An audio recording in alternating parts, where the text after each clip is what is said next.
isang mga lesson na nakikita natin dito sa Yolanda ay yung mga pamilya ng first responders ay dapat mailikas, mai-secure. Nang sa ganun, yung mga first responders mismo ay hindi magiging biktima. No?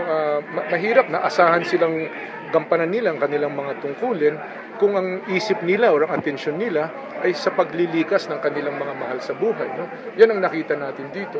So, yan ang isa sa mga lessons na sa pamamagitan nitong mga technical assistance at saka itong mga seminars na ito ay may pamamahagi natin sa mga LGUs nang sa ganun sa kanilang pagplan, sa kanilang pagsagawa ng kanilang disaster risk reduction plans, kabahagi ito na yung pamilya ng mga first responders nila sa pulis, sa bombero, sa kanilang Dream Sea personnel ay dapat na ilayo talaga mula sa sakuna nang sa ganun from day one pa lang ay nakatutok sila sa mga kailangan nilang gawin imbes na hinahanap nila ang kanilang mga pamilya or nililikas nilang kanilang mga pamilya. Sir, bakit hindi ginawa ito before Yolanda?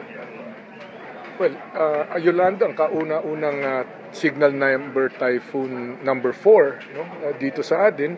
So tayo naman ay natututo tayo sa ating mga karanasan. So sa teorya, hindi ito naisip at ngayon na nakita natin na napakahalaga nito.